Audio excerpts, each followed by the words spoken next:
어머님 글씨가 저희 아이보다 못하신 것 같은데요? 어머님, 국민학교도 겨우 나오신 분이 뭘 아세요? 며느리의 말을 듣고 저는 깨달았습니다. 제 집인데도 가족 취급도 못 받고 있었다는 사실을요. 그래서 몰래 집 팔아버리고 길거리로 내쫓아버리기로 결심했습니다. 무식한 나는 이렇게밖에 못하겠다. 똑똑한 너희끼리 알아서 잘 살아라. 한마디 날려주며 통쾌하게 복수했죠. 제 이야기 한번 들어봐 주실래요? 이 사연 어디서 듣고 계시는지 댓글에 남겨주세요. 감사한 마음으로 반갑게 인사드리겠습니다. 구독과 좋아요 버튼 꾹 눌러주시면 여러분께 더 많은 사연을 전해드리는데 큰 힘이 됩니다. 안녕하세요.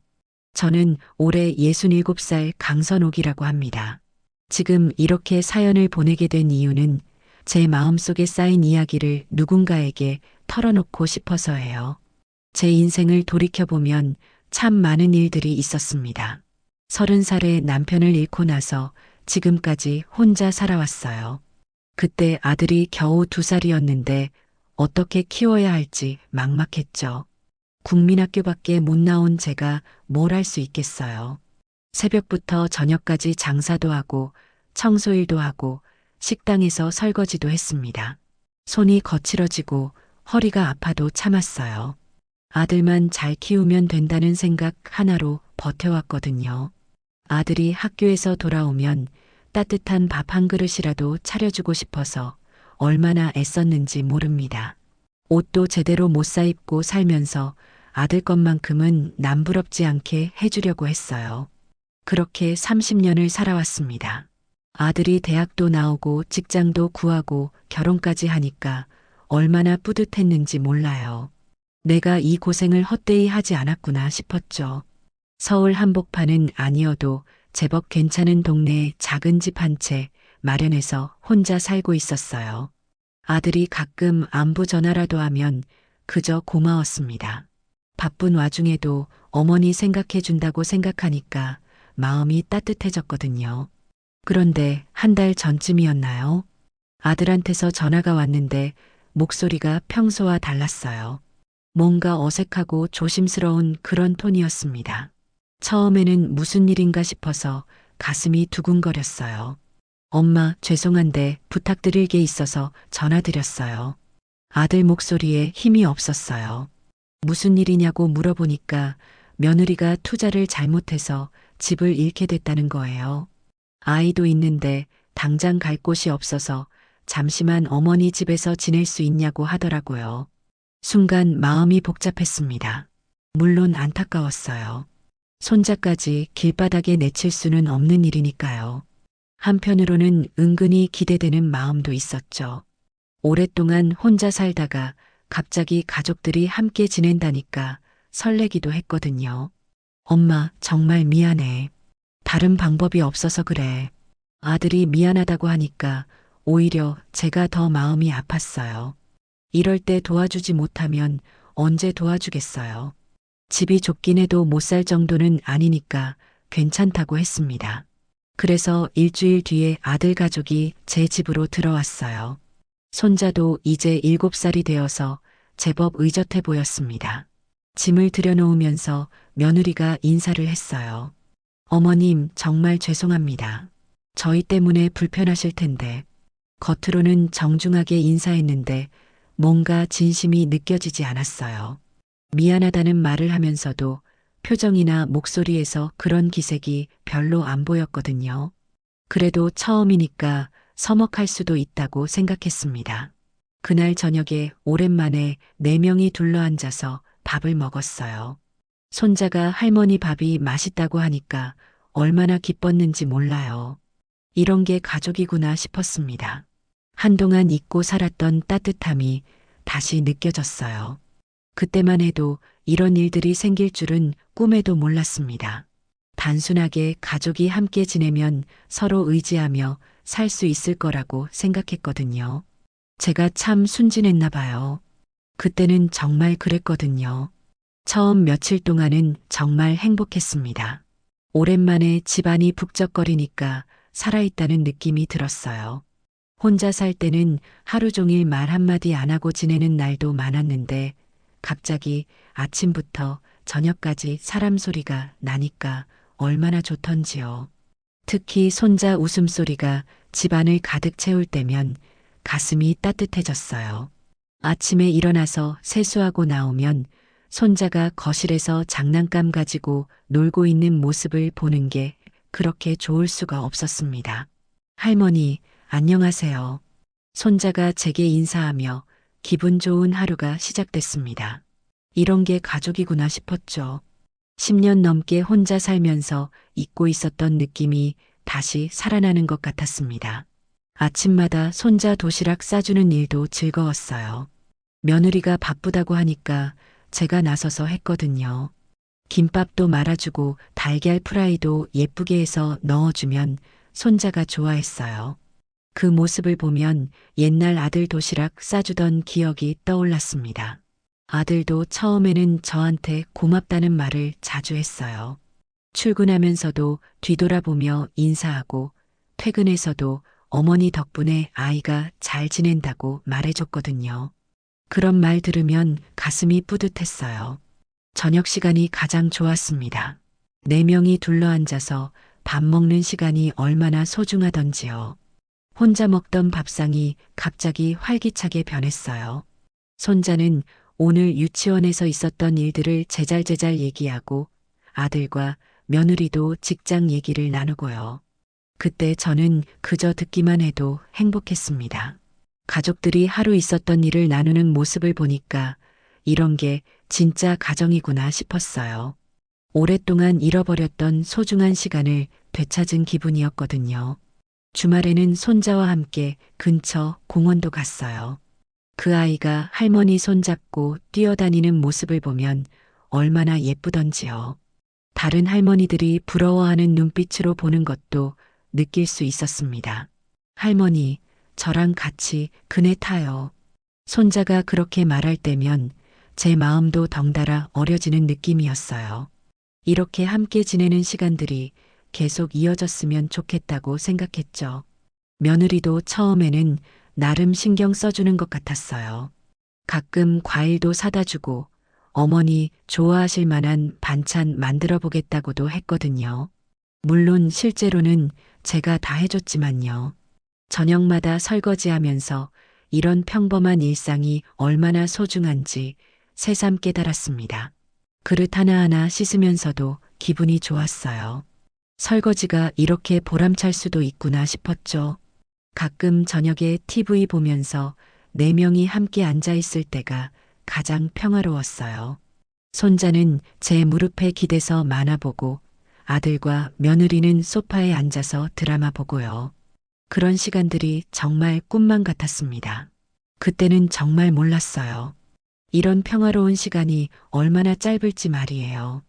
겉으로 보기에는 모든 게 완벽해 보였거든요. 서로 배려하고 존중하면서 지내는 것 같았고, 저도 가족들에게 도움이 되고 있다고 생각했습니다. 어머님 덕분에 정말 편하게 지내고 있어요. 며느리가 그렇게 말했을 때 저는 정말 기뻤어요. 내가 이 가족에게 꼭 필요한 사람이구나 싶었죠. 오랜만에 누군가에게 도움이 되고 있다는 느낌을 받았거든요.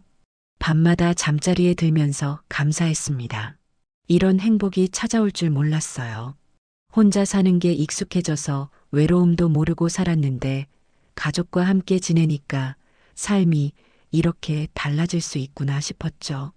그런 날들이 한 달 정도 계속됐나요? 매일매일이 소중하고 감사했습니다.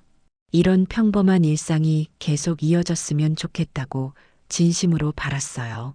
그런데 그 바람이 무너지기 시작한 건 어느 날 오후였습니다. 그날도 평소처럼 손자가 유치원에서 돌아왔어요. 가방을 내려놓고 간식을 먹은 뒤에 숙제를 하려고 책상에 앉더라고요. 그 모습이 얼마나 기특하던지 옆에서 지켜보고 있었습니다. 손자가 연필을 잡고 한글 쓰기 연습을 하고 있었어요. 아직 어려서 글씨가 삐뚤삐뚤했는데 그래도 열심히 따라 쓰려고 노력하는 모습이 예뻤습니다. 저도 모르게 옆에 앉아서 도와주고 싶어졌어요. 그래, 이렇게 써봐. 할머니가 도와줄게. 제가 손자 손을 잡고 천천히 글씨를 써보라고 알려줬어요. 아이도 좋아하면서 할머니랑 같이 하니까 재미있다고 하더라고요. 그런 시간이 참 소중했습니다. 저도 어릴 때 제대로 공부할 기회가 없었잖아요. 국민학교까지만 겨우 나왔으니 글씨 쓰는 것도 서툴렀죠. 그래도 손자만큼은 제대로 가르쳐주고 싶은 마음에 정성껏 알려주고 있었어요. 그때 며느리가 방에서 나와서 저희를 보더니 갑자기 웃기 시작했습니다.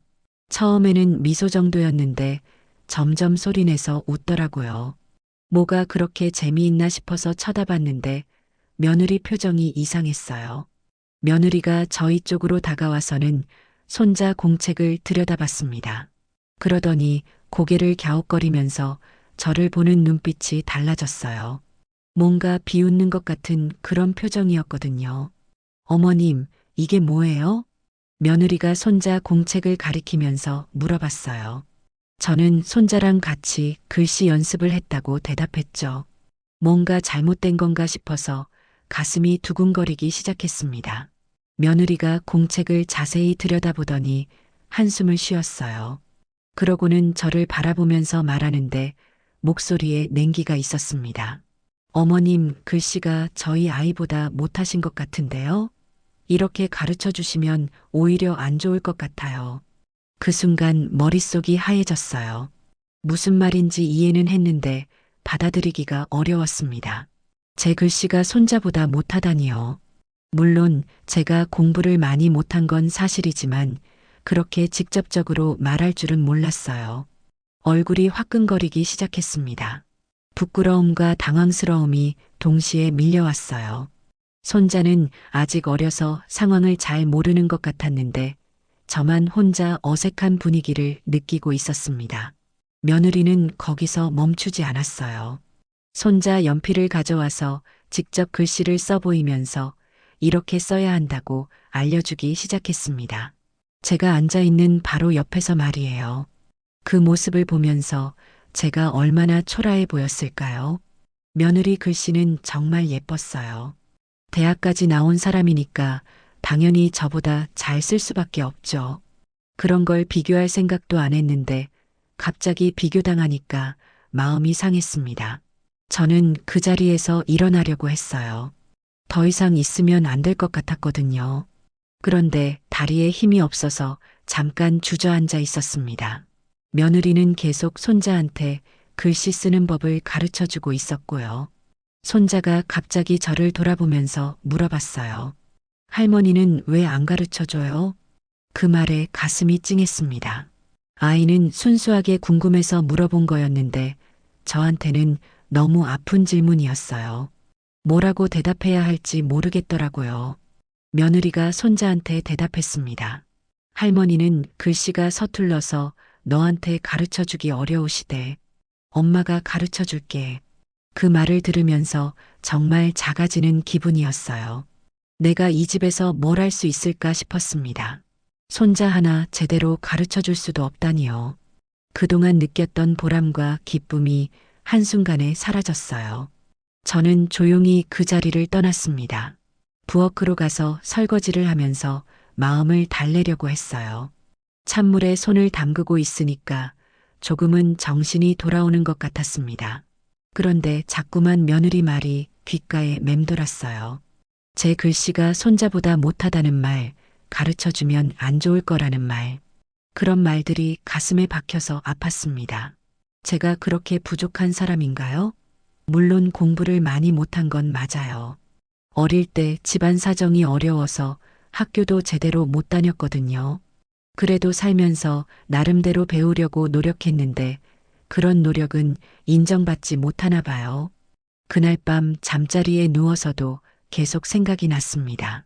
내가 정말 이 가족에게 도움이 되고 있는 걸까요? 아니면 오히려 방해가 되고 있는 건 아닐까요? 그런 의문들이 머릿속을 가득 채웠어요. 며칠 동안 그 일이 계속 마음에 걸렸는데 또 다른 일이 생겼습니다. 그날도 손자가 유치원에서 돌아와서 숙제를 하고 있었어요. 이번에는 영어 공부였습니다. A, B, C 이런 글자들을 따라 쓰는 거였어요. 저는 멀찍이 떨어져서 지켜보고 있었습니다. 지난번 일이 있어서 가까이 가기가 조심스러웠거든요. 그래도 손자가 공부하는 모습은 보고 싶어서 거실 한쪽에 앉아 있었어요. 손자가 연필을 들고 열심히 따라 쓰고 있는데 영어는 한글보다 더 어려워 보였어요.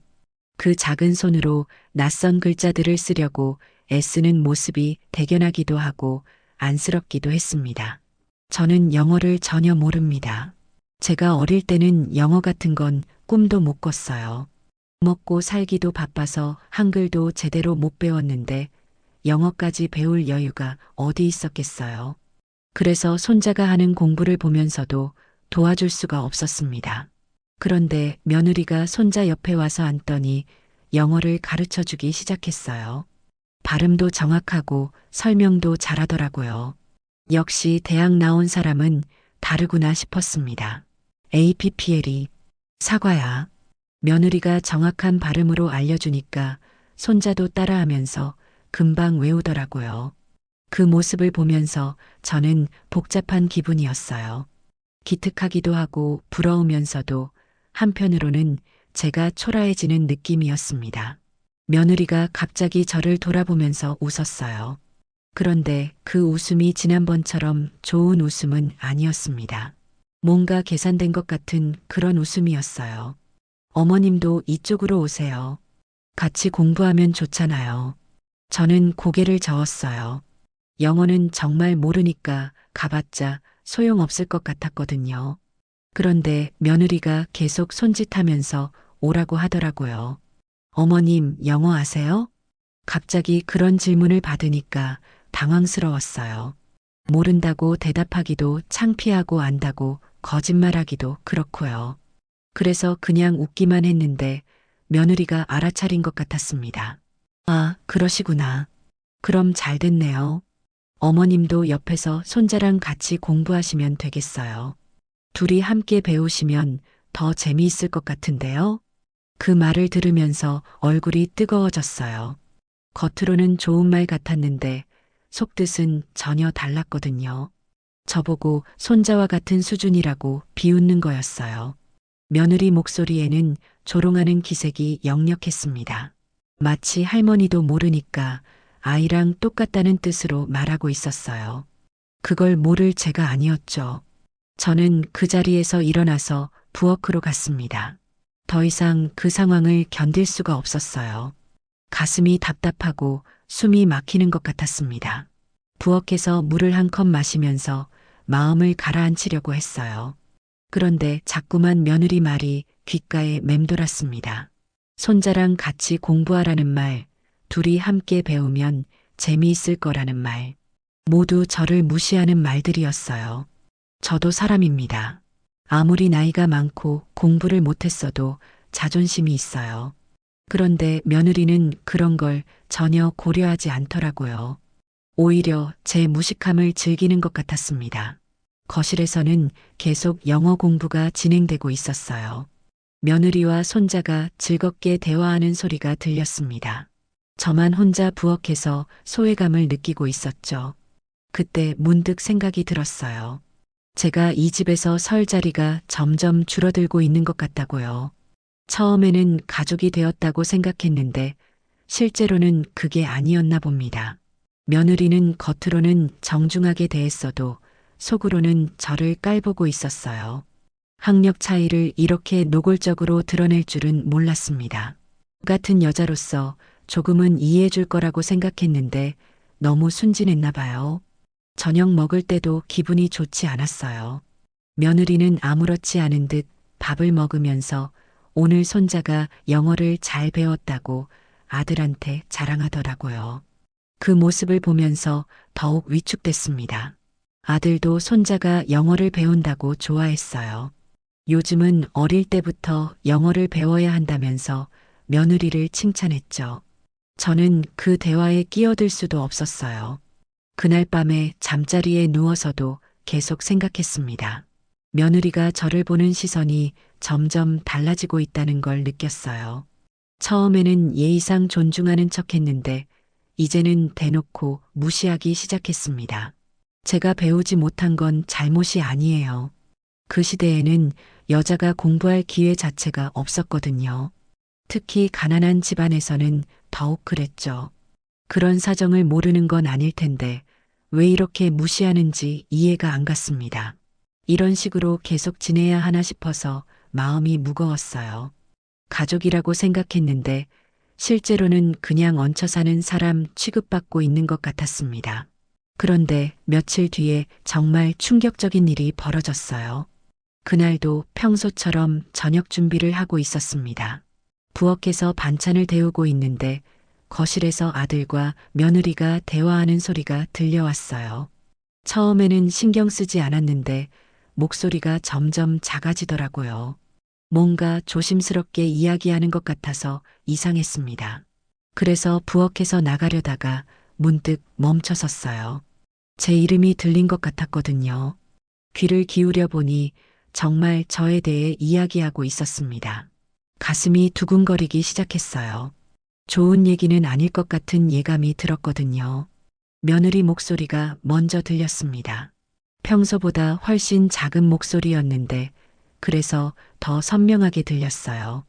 어머님, 정말 아무것도 모르시는 것 같아.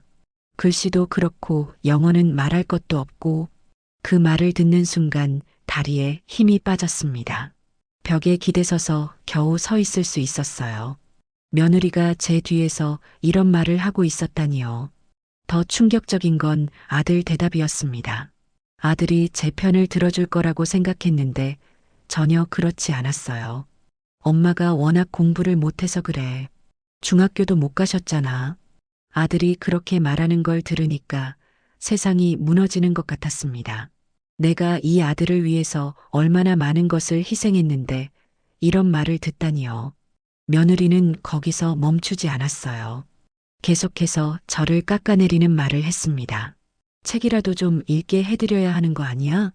이렇게 무식하면 아이 교육에도 안 좋잖아. 무식하다는 말을 들으니까 정말 가슴이 아팠어요. 제가 배우지 못한 건 선택이 아니었는데 마치 제 잘못인 것처럼 말하고 있었거든요. 아들도 거기에 동조했습니다. 그러게 말이야. 손자 앞에서라도 조금은 배우려고 노력하면 좋을 텐데. 그 말을 듣고 나서는 정말 서 있을 수가 없었어요. 주저앉고 싶었는데 소리가 날까봐 겨우 참았습니다. 제가 키운 아들이 이렇게 저를 무시할 줄은 꿈에도 몰랐어요. 며느리가 또 말했습니다. 아이가 할머니 보고 따라하면 어떡해? 아들도 맞장구 쳤어요. 그런 걱정도 있지. 근데 엄마한테 뭐라고 말하기도 그렇고. 둘이서 마치 저를 골칫거리 취급하면서 이야기하고 있었습니다. 제가 이 집에 부담이 되고 있다는 걸 이제야 알았어요. 저는 그 자리에서 움직일 수가 없었습니다. 충격이 너무 커서 몸이 굳어버린 것 같았어요. 가슴 깊숙한 곳에서 뭔가 부서지는 소리가 들리는 것 같았습니다. 그동안 제가 착각하고 있었구나 싶었어요. 가족이라고 생각했는데 사실은 그렇지 않았던 거죠. 며느리뿐만 아니라 아들까지도 저를 이렇게 생각하고 있었다니요. 부엌으로 돌아와서 찬물에 손을 담갔어요. 얼굴이 화끈거렸거든요. 부끄럽고 억울하고 서러운 감정이 한꺼번에 밀려왔습니다. 그동안 이 아들을 위해서 얼마나 고생했는지 모릅니다. 남편 없이 혼자서 키우느라 얼마나 힘들었는지요. 손이 거칠어지도록 일하고 허리가 아파도 참으면서 뒷바라지해줬는데 이런 말을 듣다니요. 제가 무식한 건 인정해요. 공부할 기회가 없어서 그런 거니까요. 그런데 그걸 이렇게 뒤에서 흉보면서 말할 줄은 몰랐습니다. 저녁 먹을 때 아들과 며느리 얼굴을 보니까 아무렇지도 않더라고요. 마치 아까 그런 대화를 하지 않은 것처럼 평범하게 밥을 먹고 있었어요. 그 모습을 보면서 더욱 서러웠습니다. 뒤에서는 저를 무시하면서 앞에서는 아무렇지 않은 척하고 있었거든요. 이런 게 바로 위선이구나 싶었어요. 그날 밤에는 잠이 안 왔습니다. 아들과 며느리 말이 계속 귓가에 맴돌았어요. 제가 정말 이 집에 방해가 되고 있는 건가요?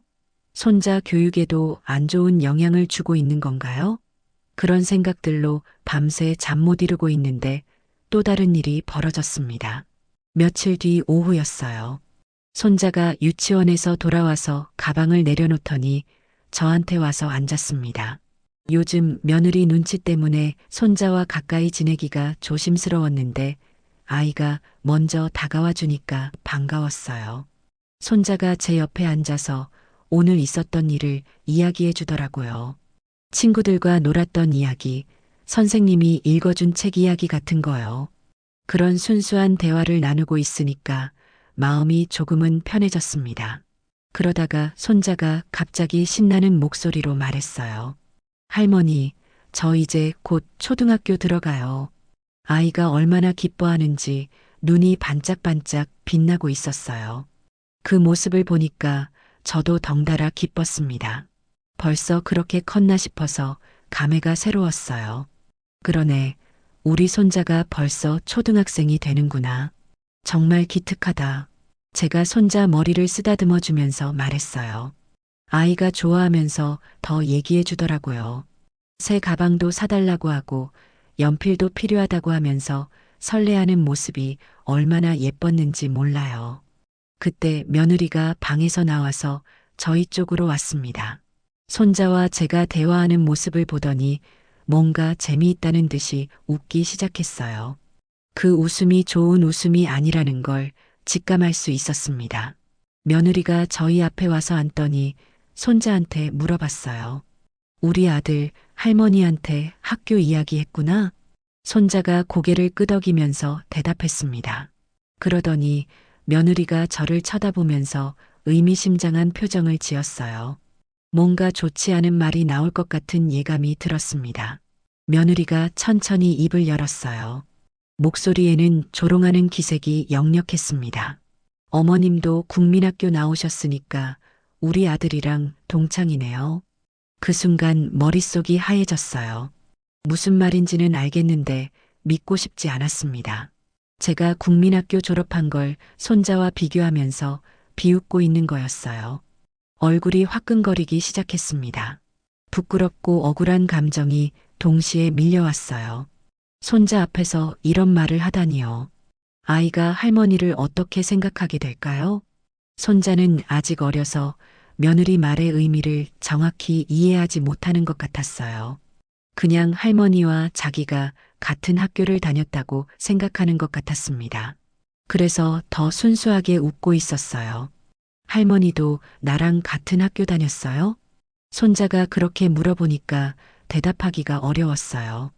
그렇다고 하자니 며느리가 더 비웃을 것 같고 아니라고 하자니 거짓말이 되니까요. 며느리가 계속해서 말했습니다. 맞아, 할머니도 예전에 국민학교 다녔어. 너랑 똑같이 1학년부터 6학년까지. 그 말을 들으면서 가슴이 쪼그라드는 느낌이었어요. 시대가 다르다는 걸 왜 이해하지 못할까요? 마치 제가 공부를 못해서 초등학교 수준에 머물러 있는 것처럼 말하고 있었어요. 저는 그 자리에서 일어나고 싶었어요. 더 이상 그런 모욕을 당하고 싶지 않았거든요. 그런데 다리에 힘이 없어서 움직일 수가 없었습니다. 며느리는 거기서 멈추지 않았어요. 손자한테 계속 설명해 주더라고요. 요즘은 초등학교라고 하는데 할머니 때는 국민학교라고 했어. 그러니까 할머니랑 너랑 비슷한 거야. 그 말을 들으면서 정말 작아지는 기분이었어요. 제가 평생 살아온 인생이 초등학생 수준으로 취급받고 있다니요. 이런 굴욕을 당해야 하나 싶어서 눈물이 날 것 같았습니다. 손자는 여전히 상황을 잘 모르고 있었어요. 오히려 할머니와 자기가 비슷하다고 생각해서 더 친근감을 느끼는 것 같았습니다. 그 순수한 모습을 보니까 더욱 마음이 아팠어요. 저는 억지로 웃으면서 자리에서 일어났습니다. 더 이상 그 자리에 있으면 안 될 것 같았거든요. 며느리 눈빛에서 만족스러운 표정을 읽을 수 있었어요. 부엌으로 가서 찬물을 마시면서 마음을 달래려고 했습니다. 손이 떨려서 컵을 제대로 잡기도 어려웠어요. 며느리 말이 가슴에 박혀서 아팠습니다. 제가 국민학교밖에 못 나온 건 잘못이 아니에요. 그 시대에는 여자아이들이 공부할 기회가 많지 않았거든요. 특히 집안이 어려우면 학교도 제대로 못 다녔어요. 그런 사정도 모르고 이렇게 무시하다니요. 저도 만약 기회가 있었다면 더 공부하고 싶었어요.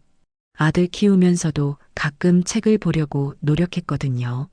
글자 하나하나 읽어가면서 배우려고 했는데 그런 노력은 인정받지 못하나 봐요. 거실에서는 계속 며느리와 손자가 대화하는 소리가 들렸습니다. 며느리가 손자한테 공부 열심히 해야 한다고 가르치고 있더라고요.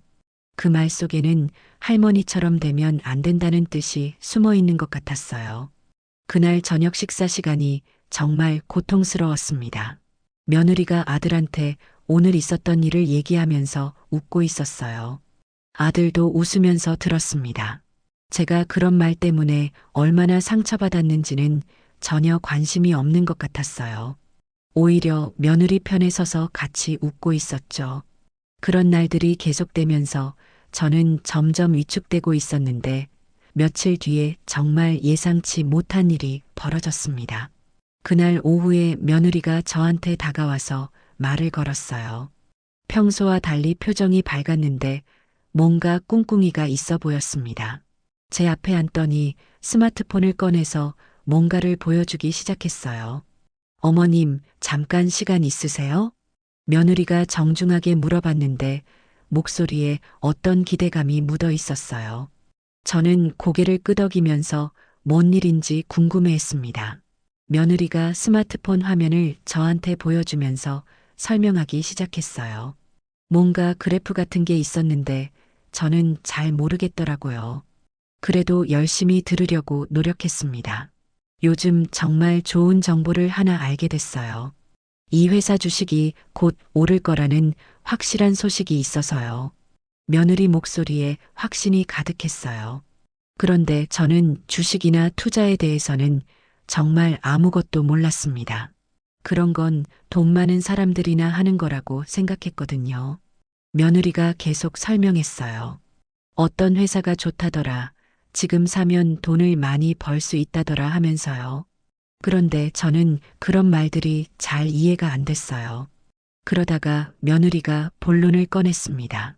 그래서 어머님께 부탁이 있어서 그런데요. 투자할 돈이 좀 필요해서 도와주실 수 있나요? 그 말을 듣고 나서야 며느리 속셈을 알 수 있었어요. 제 돈을 빌리려고 이런 얘기를 하고 있었던 거죠. 갑자기 마음이 복잡해졌습니다. 얼마나 필요한데? 제가 조심스럽게 물어봤어요. 며느리가 말한 금액을 듣고 나서는 깜짝 놀랐습니다. 제가 평생 모은 돈의 상당 부분이었거든요. 며느리는 확신에 찬 표정으로 말했어요. 걱정하지 말라고 금방 돈을 벌어서 갚아드릴 거라고 하더라고요. 그런데 저는 뭔가 불안했습니다.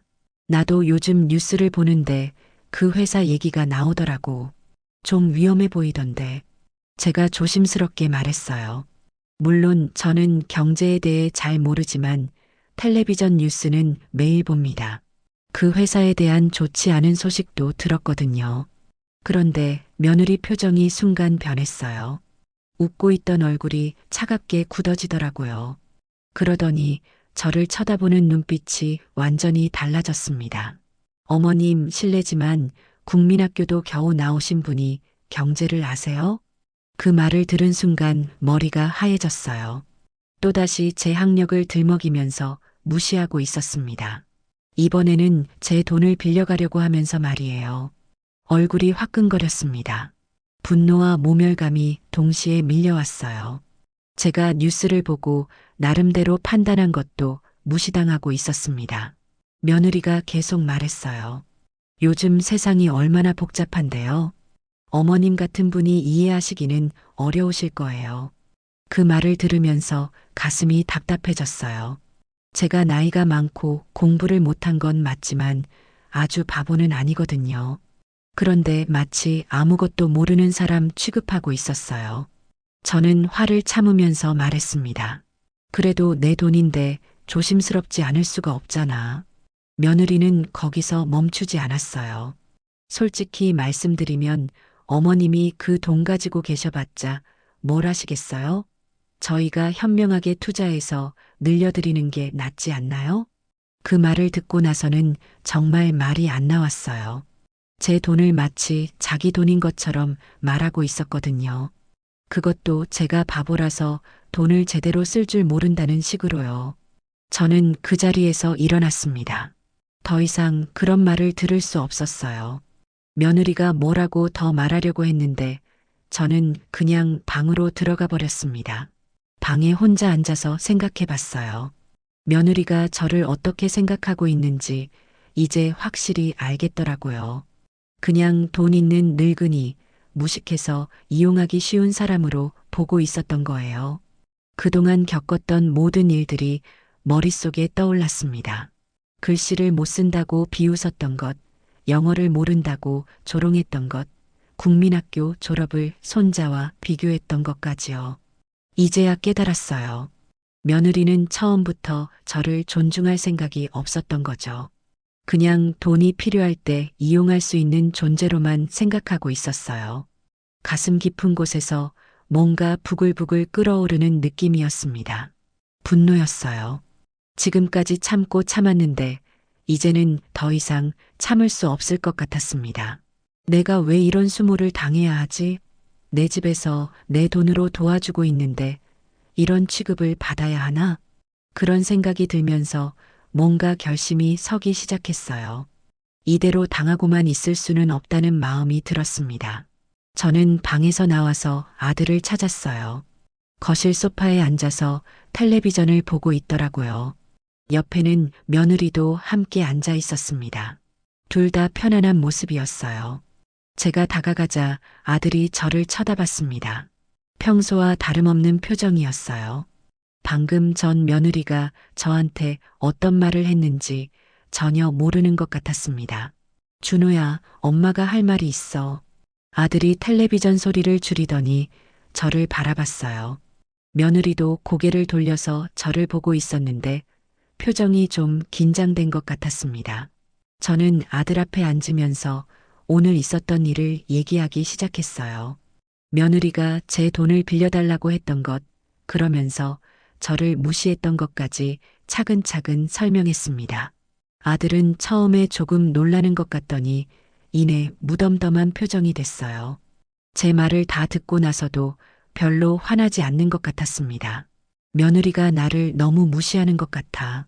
국민학교 나왔다고 계속 그런 식으로 말하고 제가 억울한 마음을 담아서 말했어요. 아들이 제 편을 들어줄 거라고 기대했거든요. 그런데 아들 대답은 전혀 예상과 달랐습니다.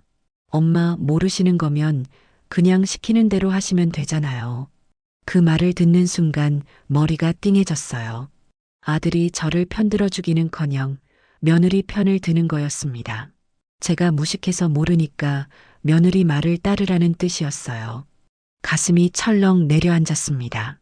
내가 키운 아들이 이런 말을 하다니요. 제가 그동안 얼마나 고생해서 이 아들을 키웠는데 이런 취급을 받아야 하나요? 준호야, 엄마가 그래도 너 키우려고 얼마나 고생했는데 이런 말을 하니? 제 목소리가 떨렸어요. 서운함과 배신감이 밀려왔거든요. 아들이 조금이라도 미안해하는 기색을 보일 줄 알았는데 전혀 그렇지 않았습니다. 그때 며느리가 끼어들었어요. 제가 아들과 이야기하고 있는데 갑자기 말을 건넸습니다. 어머님, 투자는 정말 복잡한 거라서요.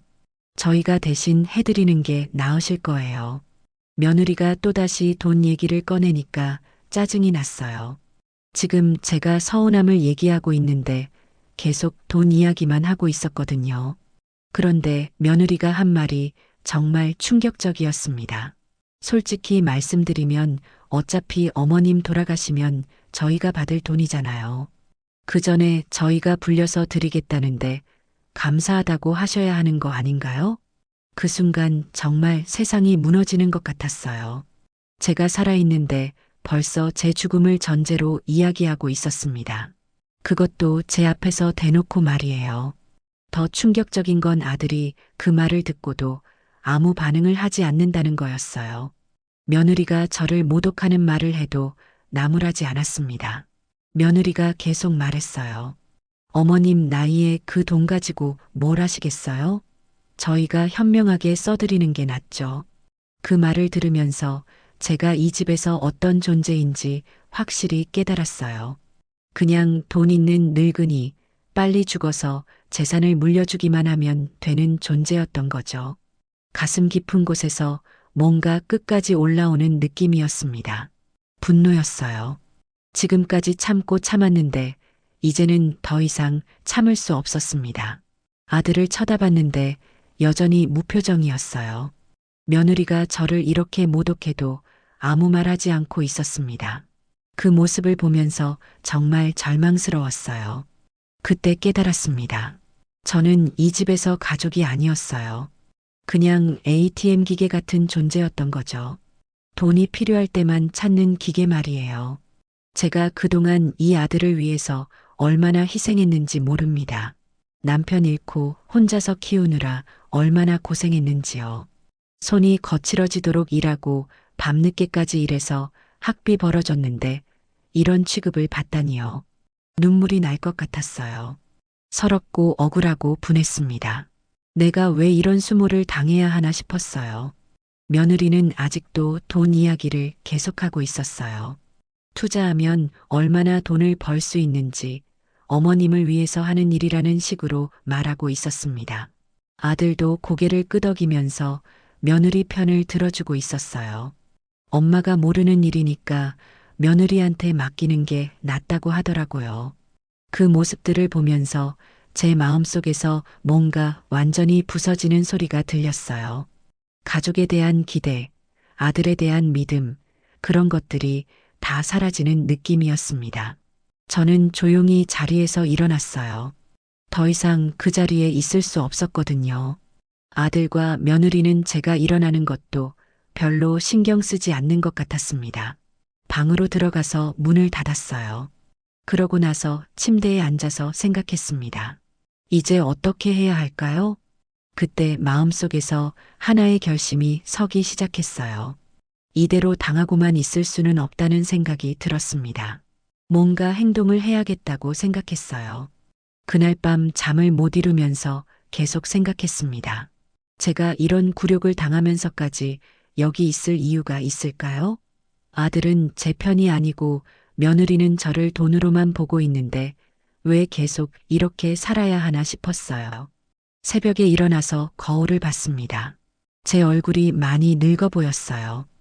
언제부터인가 기운도 없고 자신감도 사라져 있었습니다. 이런 생활을 계속하면 정말 병이 날 것 같았어요. 그때 마음속에서 확고한 결심이 섰습니다. 이제는 나를 위해서 살아야겠다고요. 다른 사람 눈치 보면서 움츠러들고 있을 때가 아니라는 생각이 들었어요. 다음 날 아침 일찍 일어났습니다. 평소보다 훨씬 일찍 일어나서 조용히 준비를 했어요. 아들과 며느리, 손자가 모두 잠들어 있을 때였습니다. 밖으로 나가서 동네 공인중개사 사무실을 찾았어요. 그곳은 제가 이 집을 샀을 때도 거래했던 곳이었습니다. 사장님이 저를 알아보시더라고요. 어서 오세요. 오랜만이시네요. 사장님이 반갑게 인사해 주셨어요. 저는 긴장된 마음으로 의자에 앉았습니다. 이런 결정을 내리는 게 쉽지 않았거든요.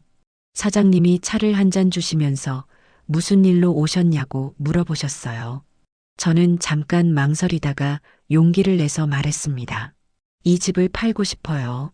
그런데 아무도 모르게 처리해 주세요. 사장님이 조금 놀라는 표정을 지으셨어요. 가족들 모르게 집을 파는 게 좀 이상했을 거예요. 그래도 제 사정을 자세히 묻지는 않으시더라고요. 혹시 급하게 파셔야 하는 사정이 있으신가요? 사장님이 조심스럽게 물어보셨어요. 저는 고개를 끄덕이면서 급하게 팔아야 하는 이유가 있다고 했어요. 사장님이 서류들을 꺼내시면서 설명해 주기 시작했어요. 집값이 얼마 정도 나올 것 같은지, 매매 절차는 어떻게 되는지 차근차근 알려주셨습니다. 다행히 이 동네 집값이 많이 올라서 제가 생각했던 것보다 훨씬 비싸게 팔 수 있을 것 같았어요. 그 돈이면 다른 곳에서 작은 집 하나 구해서 혼자 살기에 충분했습니다. 사장님이 며칠 안에 매입자를 구해보겠다고 하셨어요. 요즘 이 동네 집을 찾는 사람들이 많다면서 금방 팔릴 거라고 하시더라고요. 집으로 돌아가는 길에 마음이 복잡했어요. 이런 결정을 내린 게 맞는 건지 확신이 서지 않았거든요. 그래도 더 이상 그런 굴욕을 당하면서 살 수는 없다는 생각이 확고했습니다. 집에 들어가니 아들과 며느리가 아침을 먹고 있었어요. 평소와 다름없는 모습이었습니다. 어디 갔다 왔냐고 물어보길래 그냥 산책 갔다 왔다고 했어요. 며칠 뒤에 사장님한테서 연락이 왔어요. 매입자가 나타났다는 거였습니다. 집값도 제가 원하는 가격으로 나왔고 계약 조건도 괜찮다고 하시더라고요. 그런데 좋은 기회가 생겼어요. 마침 그 주에 아들과 며느리가 손자 데리고 캠핑을 간다고 했거든요. 이틀 동안 집을 비운다고 했는데 그때 매매를 완료하면 될 것 같았습니다. 저는 사장님한테 그 기간에 계약을 마무리해 달라고 부탁했어요. 가족들이 없는 사이에 모든 걸 정리하고 싶다고 했습니다. 아들 가족이 캠핑을 떠나는 날 아침, 저는 배웅을 해줬어요. 손자가 할머니 안 가냐고 물어보길래 할머니는 집에 있겠다고 했습니다. 할머니, 우리 돌아올 때까지 잘 있어요. 손자가 그렇게 말하면서 손을 흔들어주는 모습이 마음 아팠어요. 이 아이한테는 죄가 없는데 이렇게 헤어져야 하나 싶어서요. 아들 가족이 떠나고 나서 저는 바로 공인중개사 사무실로 갔어요. 매매 계약을 진행했습니다. 서류에 도장을 찍으면서 손이 떨렸어요. 계약이 끝나고 나서 집으로 돌아와서 짐을 정리하기 시작했어요. 사실 가져갈 게 별로 없었습니다. 옷가지 몇 벌과 소중한 사진들, 그리고 약간의 생필품 정도요. 짐을 정리하면서 지난 시간들이 떠올랐어요. 이 집에서 아들을 키웠던 기억들, 혼자 살면서 외로웠던 시간들, 그리고 최근 몇 달 동안 당했던 굴욕들까지요. 가슴이 아팠어요. 이런 식으로 집을 떠나게 될 줄은 몰랐거든요. 그래도 이제는 더 이상 참을 수 없었습니다. 제 존재감을 찾고 싶었어요. 저녁이 되어서 모든 준비가 끝났습니다. 새로 구한 집은 여기서 조금 멀리 떨어진 곳에 있는 작은 아파트였어요. 혼자 살기에는 충분했습니다. 마지막으로 집을 한 바퀴 돌아봤어요. 추억이 많은 곳이었는데 이제 남의 집이 되는 거죠. 섭섭한 마음도 있었지만 홀가분한 기분도 들었습니다. 이제 새로운 시작이에요. 아무도 저를 무시하지 않는 곳에서 제가 하고 싶은 대로 살아보고 싶었습니다. 그렇게 새로운 동네 작은 아파트로 이사를 마쳤어요. 새 집은 작았지만 이상하게 마음이 편했습니다. 여기서는 아무도 저를 무시하지 않을 테니까요. 짐을 정리하면서 홀가분한 기분이 들었어요. 가져온 게 별로 없어서 금방 정리됐습니다. 옷장에 옷 몇 벌 걸어놓고 사진들을 작은 책상 위에 놓으니까 제법 집 같아 보였어요. 창문을 열어보니 햇살이 들어왔습니다. 예전 집보다 작긴 해도 남향이라 밝았어요. 이런 작은 것들이 새삼 소중하게 느껴졌습니다. 그날 저녁에 혼자서 간단한 저녁을 해먹었어요. 오랜만에 제가 먹고 싶은 대로 차린 밥상이었습니다. 김치찌개에 계란 후라이, 밥 한 공기면 충분했어요. 조용히 밥을 먹으면서 생각해 봤습니다. 이렇게 혼자 있으니까 오히려 평온했어요. 눈치 볼 사람도 없고 비아냥거리는 말을 들을 필요도 없었거든요. 다음 날 아침에 일어나서 커피 한 잔 마시면서 창밖을 내다봤어요. 사람들이 출근하느라 바쁘게 지나다니는 모습이 보였습니다. 저도 이제 새로운 일상을 시작해야겠다고 생각했어요. 그런데 그날 오후에 전화가 걸려왔습니다. 아들 번호였어요. 캠핑에서 돌아왔나 보다 싶었는데 목소리가 평소와 완전히 달랐습니다. 어머니, 어떻게 된 거예요? 집에 아무도 없고 짐도 다 없어졌는데요. 아들 목소리에 당황한 기색이 역력했어요. 아마 캠핑에서 돌아와서 집이 텅 비어 있는 걸 보고 깜짝 놀랐을 거예요. 저는 침착하게 대답했습니다. 아, 너희 돌아왔구나. 나는 이사 갔어. 그렇게 담담하게 말하니까 아들이 더 당황하는 것 같았어요. 며느리 목소리도 배경에서 들렸는데 뭔가 소란스러운 분위기였습니다. 어머니, 이사가 무슨 소리예요? 왜 갑자기 이런 일을 하셨어요? 아들이 다급하게 물어봤어요. 그런데 저는 전혀 미안하지 않았습니다. 오히려 시원한 기분이었어요.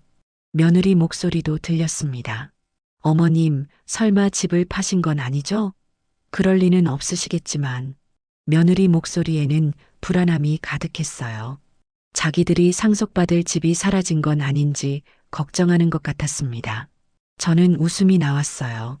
지금까지 저를 무시하고 돈으로만 봤던 사람들이 이제서야 당황하고 있었으니까요. 맞아, 집 팔았어. 그리고 다른 곳으로 이사했지. 그 말을 하니까 전화 저편이 조용해졌습니다. 아마 충격을 받았을 거예요. 자기들 몰래 집을 팔아버렸다니까 믿기지 않았을 테니까요. 잠깐 후에 아들이 다시 말했습니다. 엄마, 왜 엄마 마음대로 파신 거예요? 우리가 뭘 잘못했다고 이런 식으로 하시는 거예요? 아들 목소리에 억울함이 섞여 있었어요. 자기들이 뭘 잘못했는지 모르겠다는 투였습니다. 그 말을 듣고 나서 제 마음속에 쌓였던 감정들이 터져나왔어요. 뭘 잘못했냐고? 그동안 나한테 어떻게 했는지 생각해봐. 무식하다고 비웃고 돈만 노리고 있었잖아. 제 목소리가 떨렸어요. 그동안 참았던 서러움과 분노가 한꺼번에 쏟아져 나왔습니다. 며느리가 말했습니다. 어머님, 저희가 언제 그런 말씀을 드렸나요? 오해가 있으신 것 같은데 여전히 발뺌하고 있었어요. 자기들이 했던 말들을 기억하지 못하는 건지 아니면 일부러 모르는 척하는 건지 모르겠더라고요. 저는 더 이상 설명할 기분이 아니었어요. 이미 결정한 일이고 후회도 없었거든요. 무식한 나는 이렇게밖에 못하네. 똑똑한 너희끼리 알아서 잘 살아라. 그 말을 하고 나서 전화를 끊어버렸습니다.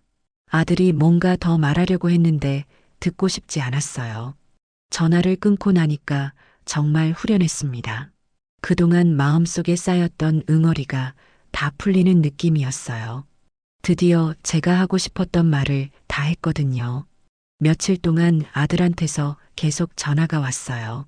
문자 메시지도 많이 보내왔는데 대부분 어디 사는지 알려달라는 내용이었습니다. 저는 답장하지 않았어요. 가끔 손자 생각이 났어요. 그 순수한 아이는 할머니가 왜 갑자기 사라졌는지 이해하지 못할 거예요. 그 부분만은 조금 마음이 아팠습니다. 그래도 이제 저는 자유로웠어요. 아무도 저를 무시하지 않는 이곳에서 제가 원하는 대로 살 수 있었거든요. 새로운 시작이 기대됐습니다. 그런 마음으로 며칠을 보내다가 우연히 아파트 엘리베이터에서 포스터 하나를 봤어요. 그 포스터에는 노인 대학 신입생 모집이라고 쓰여 있었습니다. 한글, 영어, 스마트폰 사용법까지 가르쳐 준다고 되어 있더라고요. 보는 순간 가슴이 두근거렸어요. 제가 평생 배우고 싶었던 것들이었거든요. 특히 영어는 손자가 공부하는 걸 보면서 정말 배워보고 싶었는데 기회가 없었어요. 스마트폰도 아직 서툴러서 전화 거는 것 말고는 잘 못했습니다. 집으로 돌아와서 그 포스터를 계속 생각했어요. 예전 같으면 감히 꿈도 못 꿨을 거예요. 무식한 사람이 뭔 공부냐는 소리를 들을까 봐서요. 그런데 이제는 아무도 저를 막을 사람이 없었습니다. 다음 날 아침에 용기를 내서 노인대학에 가봤어요. 생각보다 큰 건물이었고 많은 어르신들이 오가고 있었습니다. 처음에는 조금 긴장됐는데 직원분이 친절하게 안내해 주시더라고요. 상담을 받으면서 어떤 과정을 들을지 정했어요.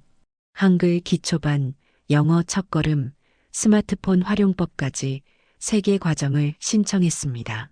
등록금도 생각보다 저렴해서 부담 없이 낼 수 있었어요. 첫 수업 날이 왔을 때 정말 떨렸습니다. 교실에 들어가니까 저와 비슷한 나이의 분들이 많이 앉아 있었어요. 다들 처음이라 그런지 어색해하고 있었습니다. 선생님이 들어오시더니 밝게 인사해 주셨어요. 안녕하세요, 여러분. 오늘부터 함께 공부하게 될 텐데 편하게 생각하시고 즐겁게 배워봅시다. 선생님 말씀을 듣고 나니까 마음이 놓였어요. 무언가를 틀려도 비웃지 않을 것 같은 분위기였거든요. 첫 한글 수업에서는 정확한 맞춤법을 배웠어요. 제가 그동안 틀리게 알고 있던 것들이 많았더라고요. 부끄럽기도 했는데 한편으로는 신기했습니다. 이 나이에도 새로운 걸 배울 수 있다니요. 옆자리에 앉은 분이 말을 걸어오셨어요. 어머니, 처음이세요? 저도 오늘 첫날이에요. 같이 열심히 해봐요.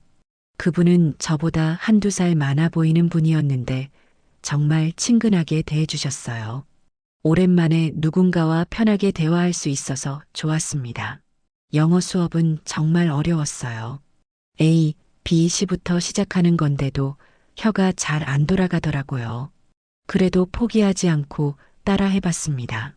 선생님이 천천히 발음을 알려주시면서 격려해 주셨어요. 처음에는 다 어려워요. 천천히 따라 하시면 됩니다. 그 말을 듣고 나니까 용기가 났어요.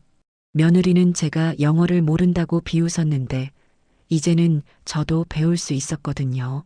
스마트폰 수업도 재미있었어요.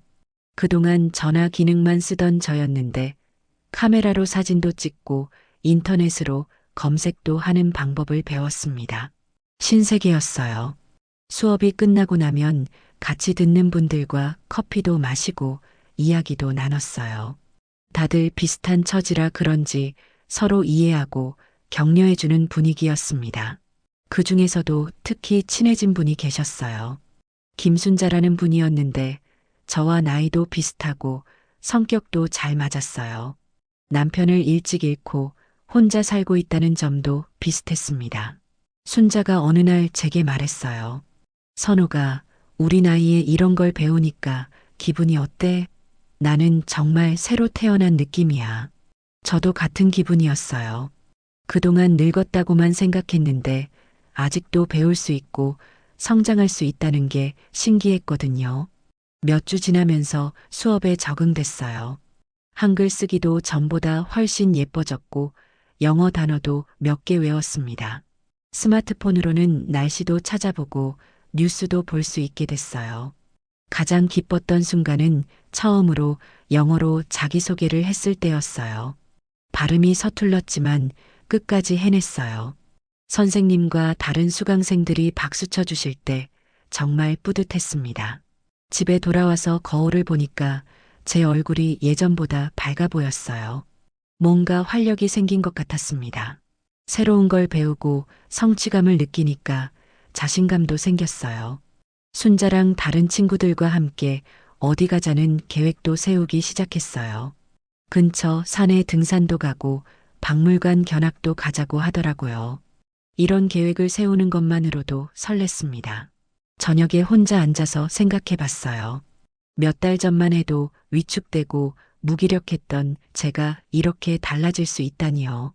사람은 나이와 상관없이 변할 수 있구나 싶었습니다. 가끔 손자 생각이 났어요. 이제는 할머니도 영어를 조금 할 수 있다고 자랑해주고 싶었거든요. 그런데 아직은 연락할 마음이 없었어요. 노인 대학에서 만난 친구들이 진짜 가족 같았어요. 서로 격려하고 응원해주면서 함께 성장해 나가는 느낌이었습니다. 이런 따뜻한 관계가 얼마나 소중한지 새삼 깨달았어요. 매일매일이 새로웠습니다. 배울 게 있고 만날 사람들이 있으니까 아침에 일어나는 것도 즐거웠어요. 이런 게 진짜 사는 거구나 싶었습니다.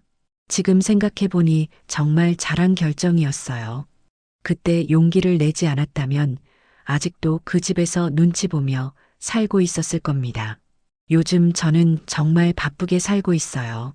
노인 대학에서 한글, 영어, 컴퓨터까지 배우고 있고요.